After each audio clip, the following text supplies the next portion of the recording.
Hi Scorpio! Kamusta? Welcome back to Pinay Angel Tarot. This is your bonus reading for April para sa mga Scorpio general love reading, kaya maaaring mag-resonate o hindi. Pero pag nag-resonate, comment nyo para alam ko. Kamusta kayo guys? So we have 555 change. Change happens outside your comfort zone. The time for change is now. The angels are whispering for you to trust your path and to learn how to walk it. Take the next step. Allow change to lift you up and guide you forward. I love this. May pagbabago. You have to step out of your comfort zone kasi tinutulungan ka ng mga angels mo. May kailangan kang pag-aralan dito. Gawin mo lang daw kung ano yung kailangan mong gawin kasi may magandang pagbabago na mangyayari. Affirmation, I release all that no longer serves me as I am guided to move outside my comfort zone and let change in. So, kailangan mo din mag-release para makapasok yung pagbabago. So, comment mo dyan to claim this energy. Comment, I release all that no longer serves me. Comment, I claim change. And comment 555. And I just saw 111 angel numbers on the screen. Ayan, we have alignment 777. Your progress is recognized and alignment is here. It's within your reach. The whisper is reminding you to stay the course and feel source working through you. Your gifts are being recognized. So Scorpio, I can feel success sa'yo. Sa career mo, nagkakaroon ka ng progress, kaya magpatuloy ka lang. Kasi, paganda ng paganda yung mga nangyayari sa'yo at this time. Affirmation, I blossom and bloom as I use my gifts. All things simply align as I feel the feeling of the divine. Alam mo, may blessing para sa'yo. Kaya nagbo-bloom ka, nagbo-blossom ka, maraming humahanga sa'yo at nakakapansin ng mga talents mo, ng gifts mo. So, comment, I blossom and bloom as I use my gifts. Comment 777 to claim this beautiful energy. Okay. Parang feeling mo ngayon, parang walang sumusuporta sa'yo. Pero sa totoo lang, hindi mo kailangan ng kung sino pa na tutulong. Kasi, ikaw na mismo, nasa sa'yo na mismo yung kapangyarihan, Scorpio. That's what I'm hearing. So, we have beware of what you are projecting, for the qualities you admire in one another are qualities you both possess. Equally so, the qualities you don't like are also your own reflection. Oh my gosh. So, may kadikang person dito. You have strength and weaknesses. Kayong dalawa pareho. Time, you are trying too hard. Give it time. Oh, so, wag daw madaliin, Scorpio. Bigyan ng panahon. Okay. Siguro napipressure ka, kaya ganyan. And sinasabi dito, merong divine timing eh. Hindi kailangan ipilit ang mga bagay-bagay. So, may angel. Okay, acceptance is the key to inner peace. At times, we must accept things as they are. There's no point trying to change that which is beyond our control. Okay. Bakit yung nakikita ko dito? Sa totoo lang nakikita ko dito, you are safe, Scorpio. Yan ang sinasabi dito. Protected ka. Huwag mong alalahanin yung ibang mga tao sa paligid mo kasi you are safe, your blessings are safe. Gawin mo lang kung ano yung kailangan mong gawin, magpatuloy ka kasi andito na yung pagbabago nangyayari na para sa'yo. Kailangan mo pang mag-improve pero sa ngayon you are already blossoming. So anong love energies ang connected kay Scorpio ngayon? Tingnan natin. Love energies for Scorpio. Oh, bakit? Heartbreak. Oh, someone is heartbroken. Bakit? Heartbreak is a part of human experience. It will pass. So, may kadil kang tao na nasi-stress. Alone time. Okay, kasi hindi ka niya ma-access. Spend some time alone. It will help you gain clarity on your relationship. Tinalikuran mo to, Scorpio. Pinili mong mag-isa. One more. Secret. Something is hidden from you. Someone isn't being truthful. Oh. So, hinahanap-hanap ka. Wala eh. Nawawala si Scorpio. Kaya broken ngayon tong taong to. Kailangan ka niya, pero Hindi maganda yung intensyon na nakikita ko sa taong to. Parang sarili lang niya, iniisip niya, hindi ikaw. Kaya mas pinili mong mag-isa ka ngayon. 3 all 3 angel numbers on the screen. So, ito gustong lumabas ng isang to. True love! Oh my gosh, a deep and enduring connection going beyond superficial attraction. Okay, sino yan? Divine timing. Okay. So, ito yung namamanifest mo ngayon. True love. Pero dadating to sa panahon na hindi mo ini-expect. Sa ngayon, hindi mo nakikita. Pero andito na. Andito na sa energy mo yung true love. Trust in divine timing. Love arrives when it's meant to. Grabe.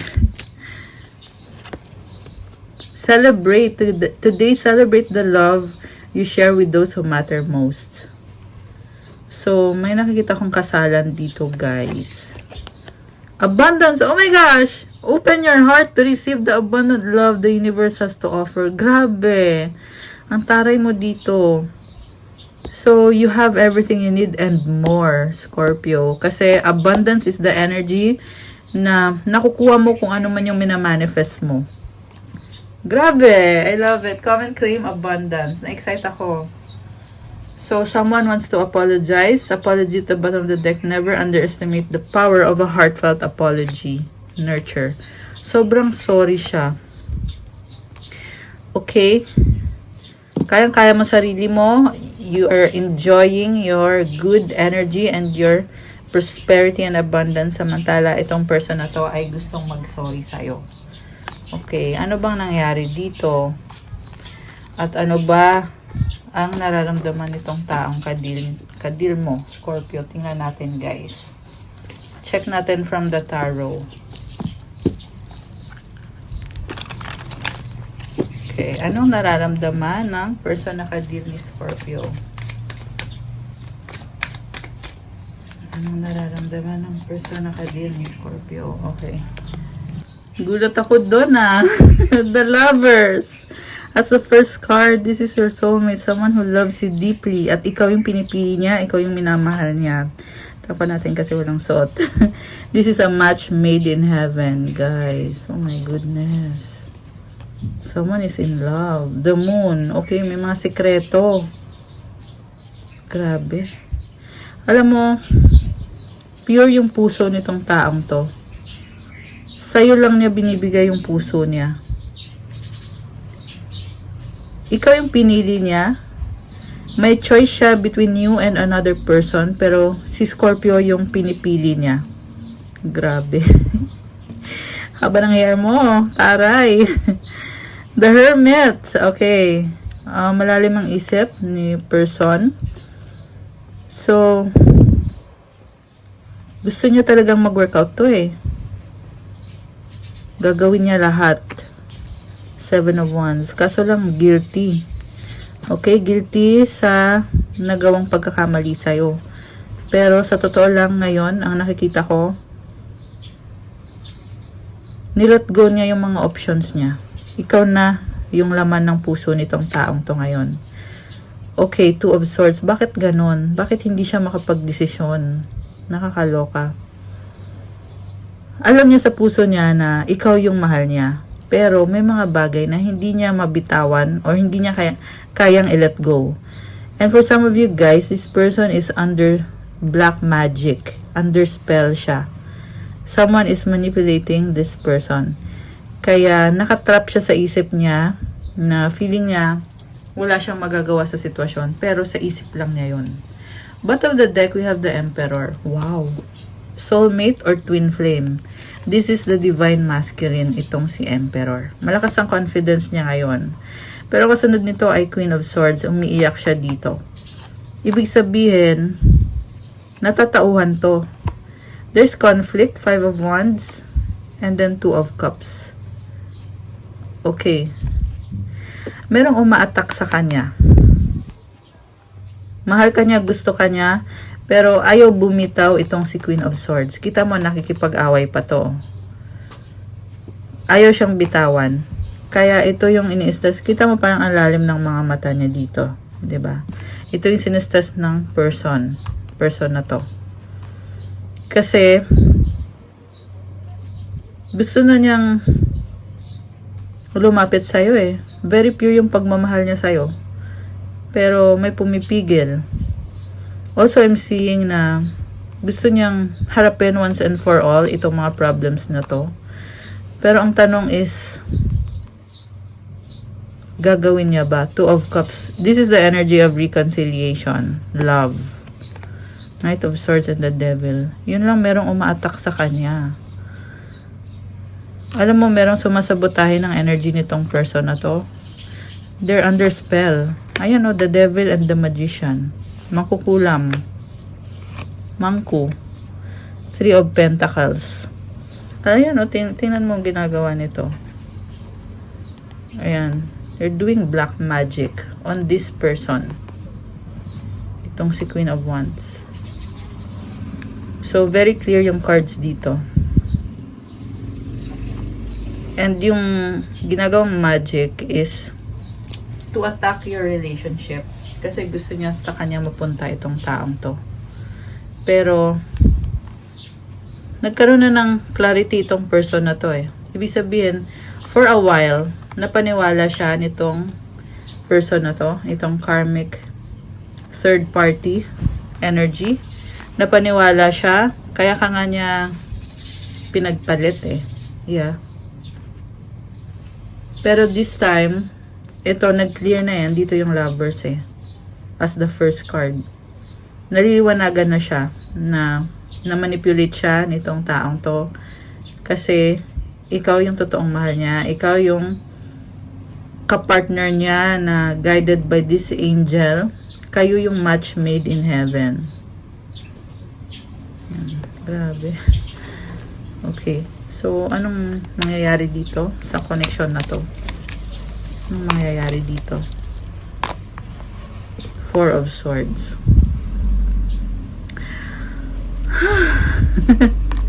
Nananahimik ngayon itong person na to. Nag-heal siya. Knight of Cups. Gusto ka niya, syempre.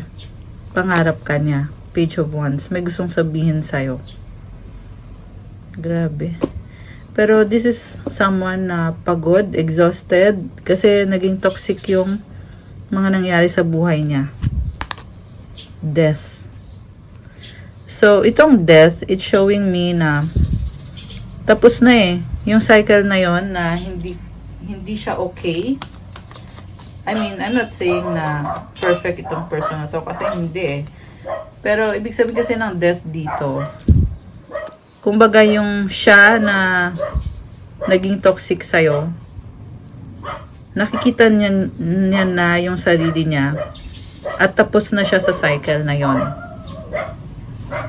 Mukhang ito ay dahil din sa pinili mo yung sarili mo. Kaya siya naliliwanagan. Kasi gusto ka niya. Ten of Pentacles. Ito, gusto ka niya makita, makasama. Empress. Oh my gosh! So guys, still in love sa'yo tong taong to, Scorpio. You look so good. In fact, lalo siyang nai-in love sa'yo ngayon. Yung nga lang, parang may competition siya dito eh. Pero, you have established solid foundation kasama itong person na to at gusto niyang maranasan ulit yun. Nakikita ka niya as someone very attractive, beautiful, powerful, strong, independent, wealthy. In fact, na-build mo yung sarili mo. Nakikita ka din niya as medyo workaholic. Yeah, hindi lang medyo, but medyo sobrang workaholic yung tingin niya sa'yo.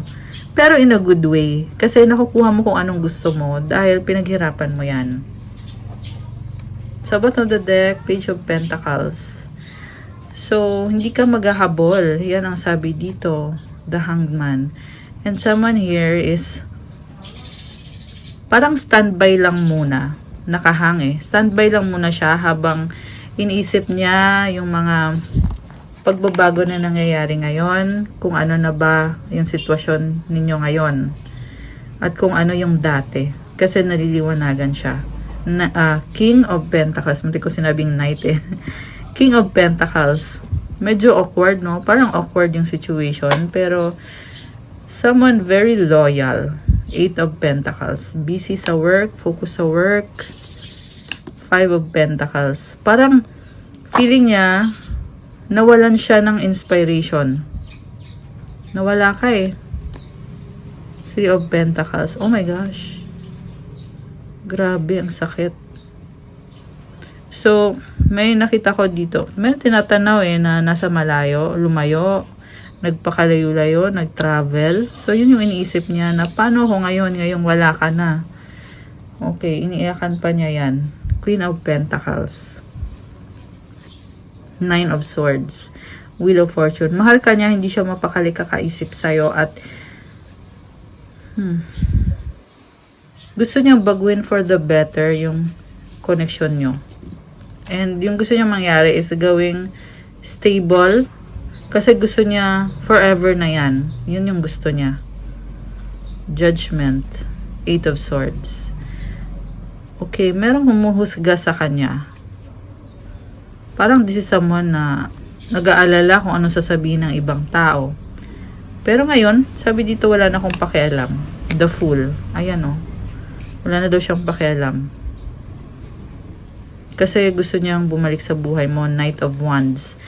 Strong energy of Sagittarius. Fire sign, Aries, Leo, Sagittarius. By the way, malakas din dito ngayon ang Earth sign, Capricorn, Taurus, Virgo, Gemini, Aries, Leo, Air signs, Gemini, Libra, Aquarius.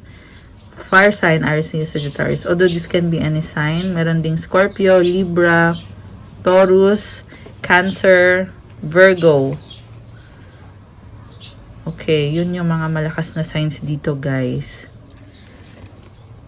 Oh my gosh. Mabibigyan ka sa pagbabalik nitong taong to. Yan ang sabi dito. Kuha tayo ng final card. Final card for Scorpio. Oh, grabe.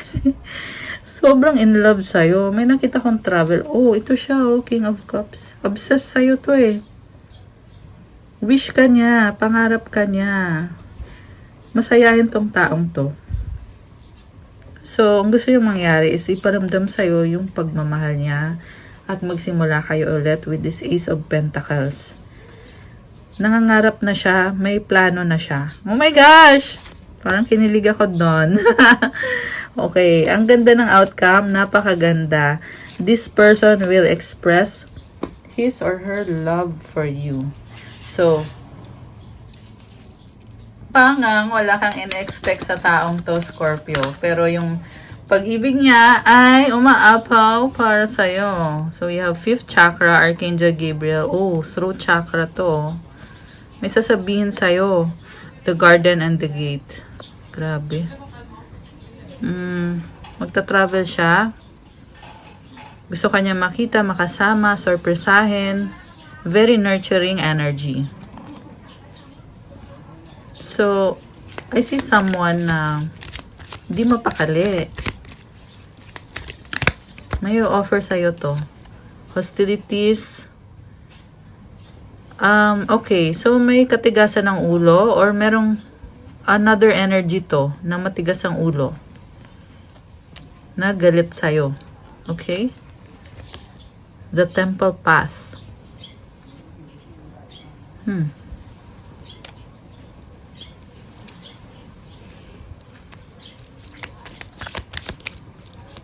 One more card para dito sa person to na mukhang galit. Rest and rejuvenation. Happy family. Okay. So, siguro, this can be pag-uusap between this person. Paglalaban niyo pa rin kung anong gusto niya. Kasi, ayaw kang bitawan itong taong to eh. In fact, nangangarap magkaroon ng family with you. Although, mukhang nasa point siya ngayon na hinihil niya yung sarili niya. Pero ito yung pinapangarap niya. Ito yung minamanifest niya.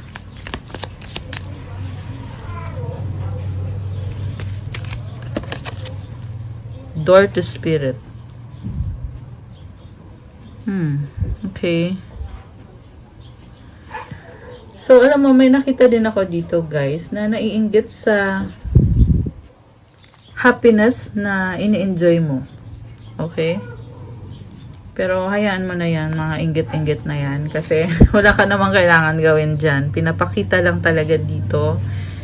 So, syempre, ipagdasal mo na you are protected all the time from people who are wishing ill. 'Di ba? You have to shield yourself. Remove yourself from the energy of that person. Kilala mo tong taong to, naging close kayo nito. Pwede ngang kaibigan mo or family, something connected sa family mo, yung taong yan. Door to spirit. Ito na nga yung protection mo. You are protected. Grabe, oh. Malakas ng intuition ng Scorpio. Siyempre, ang mga Scorpio ay very intuitive sign. By the way, Scorpio din ako. Kaya alam ko yon. Tayo mga Scorpio ay malakas talaga ang pakiramdam. Diba? Hindi na nga natin kailangan ng tarot card sa totoo lang. Marami tayong nalalaman. Okay. Financial constraints. Okay. Ito yung person na naiinggit. Kasi nakikita niya sa'yo kung ano yung wala siya. Tingnan mo, walang... Natawa ako dun. Walang laman yung cabinet niya. Nakakaloka. So, okay. Someone here, man holding a heart. Okay, ito yung love connection mo. Ito yung person na connected sa'yo. Ito yung taong gustong bumalik sa buhay mo. Gustong iparamdam yung pagmamahal niya sa'yo. Okay.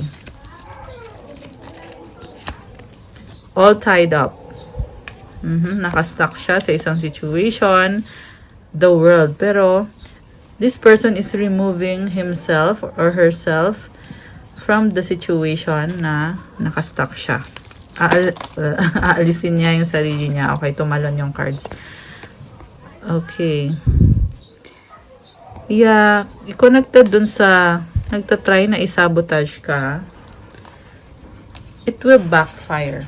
Kung ano yung hindi magandang ginagawa sa'yo on the energetic level, bumabalik lang din sa kanila.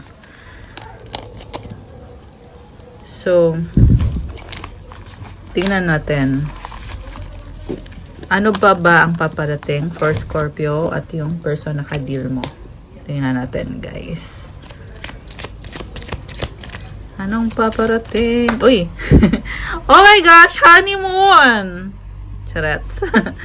Honeymoon, fire sign, Aries, Sagittarius, honeymoon phase, attending someone's wedding. Okay, may travel, positive energy to, guys. Ang ganda. Oh, merong pagkakasundo. I'm hearing compromise. Oh my gosh, magko-compromise. Or, makikipag-compromise siya sa'yo. Kasi gusto niya itong honeymoon na to. Gusto niya iparamdam sa'yo. Oh my gosh, bakit ganon? Yung init ng pagmamahal niya. Yun yung narinig ko eh. So, this person is so much attracted sa'yo. Fire sign, Aries, Leo, Sagittarius. Hindi kailangan ganun yung sign niya. Pwede yan, ibang sign sa chart niya ay meron yan.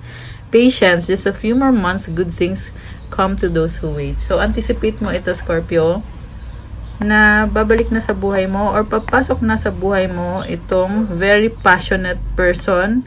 In love siya sa'yo. Gusto ka niya.